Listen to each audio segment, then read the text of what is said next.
জান আয়েশা রাদিয়াল্লাহু তাআলা আনহা, আম্মা জান আয়েশা রাদিয়াল্লাহু তাআলা আনহা কয়, হুজুর কিয়ামতের ময়দানে আপনি আপনার উম্মতদেরকে কিভাবে চিনবেন গো নবীজি? নবীজি গো, কিভাবে কিয়ামতের ময়দানে আপনার উম্মতদেরকে চিনবেন?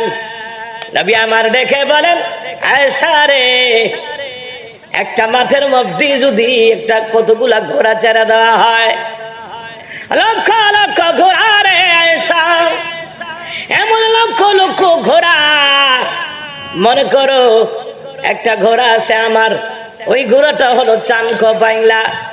আয়েশা রে বলো না, হাজারো লক্ষ ঘোড়ার ভিতরে আমার ওই যে চানক পাইলা ঘোড়াটা যদি হারায়া যায়, আয়েশা রে, যদি আমার চানক পাইলা ঘোড়াটা যদি হারায়া যায়, এবার বলো না রে আয়েশা, লক্ষ লক্ষ ঘোড়ার ভিতরে আমার চানক পাইলা ঘোড়াটা বের করতে কোনো সমস্যা হবে কিনা? আম্মা জান আয়েশা বললেন, হুজুর কোনো সমস্যা হবে না। নবী আমার দিকে বলে, আয়েশা রে, আয়েশা, 2,24,000 পয়গম্বর, এত কোটি কোটি অগণিত উম্মত থাকবে পয়গম্বরদের, কিন্তু আয়েশা রে, আয়েশা, কোটি কোটি উম্মতের ভিতরে আমি আমার উম্মতদেরকে ঠিকই চিনব রে। আমার উম্মতের কপালে নূর চমকাবে, হাতে নূর চমকাবে, পায়ে নূর চমকাবে, মুখমণ্ডলে নূর চমকাবে। ওযু করার ক্ষেত্রে যে অঙ্গ প্রত্যঙ্গ গুলো আমার উম্মতরা ধৌত করেছে, ওই অঙ্গ প্রত্যঙ্গ গুলার মধ্যে নূর চমকাবে। আর আমি রাসূল দেখে দেখে চিনব আর বলবো, আল্লাহ, এরাই হলো দুনিয়ার আমার উম্মত। একটু জোরে কইগা দিয়া কোন সুবহানাল্লাহ। মুসলমান ইমানদাররা, হাসরের ময়দানে নবী আমার চিনবে, ভালো করে কান লাগান। তাফসীর ইবনে কাসিরের বর্ণনায় নবীর সাহাবী আব্দুল্লাহ ইবনে মাসউদ রাদিয়াল্লাহু তাআলা আন বর্ণনা করেন, নবীর সাহাবী বর্ণনা করেন, কিয়ামতের ময়দানে নূহ আলাইহিস সালামকে জিজ্ঞাসা করা হবে, উম্মতের ব্যাপারে জিজ্ঞাসা করা হবে, কারণ নূহ নবী রে, আমার নবীজির উম্মতের ব্যাপারে সাক্ষী হয়ে যাবে রে, সাক্ষী হয়ে যাবে। সুবহানাল্লাহ বলবেন না? কি মনে করেন? ভালো করে গান লাগান।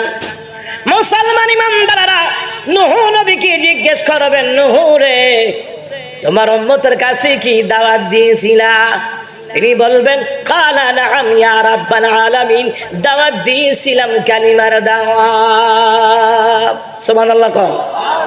এই কালিমার দাওয়াত দিয়েছি গো আল্লাহ। আল্লাহ বলবেন, হে নূহ নবীর উম্মতেরা দাঁড়া, সবাই দাঁড়াবে। নূহ নবী কি তোমাদের কাছে কি দাওয়াত পৌঁছাইছিল? বলেন না, পৌঁছায় নাই। দেখেন, অস্বীকার করবে। নূহ নবীর বংশধরেরা অস্বীকার করবে রে হাসরের ময়দানে। কেন করবে জানেননি? দুনিয়ার জমিনে যারা মিথ্যাবাদী, হাসরের ময়দানেও ওরা মিথ্যাবাদী হয়ে উঠবে। কথা কোন ঠিক কিনা? দুনিয়ার জমিনে যারা জালেম, যারা আলেমদেরকে কষ্ট দেয়, হাজার কোটি টাকা জনগণের টাকাগুলি মেরে মেরে বিদেশে পাচার করে রে, ওই সুরবাটপার গুলাকে আমার আল্লাহ তাআলা জাহান্নামের বেরি পড়ায় হাজির করাইবে। ঠিক কিনা?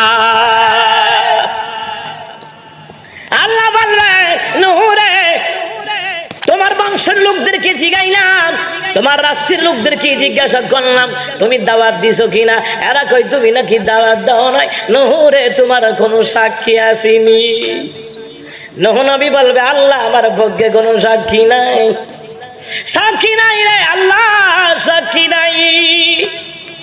এই মুসলমান ইমানদাররা, তাফসীর ইবনে কাসিরের বর্ণনায় এসেছে, তখন নূহ নবী বলবে, আল্লাহ, আমার পক্ষে আমার বংশের লোকেরা সাক্ষী নাই, কিন্তু একজন নবীর উম্মতের সাক্ষী আছে রে আল্লাহ। ওই নবীর উম্মতরা হলো আখিরি জামানার পয়গম্বর নবীর উম্মতরা হলো রে আল্লাহ, আমি নূহের সাক্ষী। আল্লাহ, আমার সাক্ষী হবে মুহাম্মদের উম্মতরা।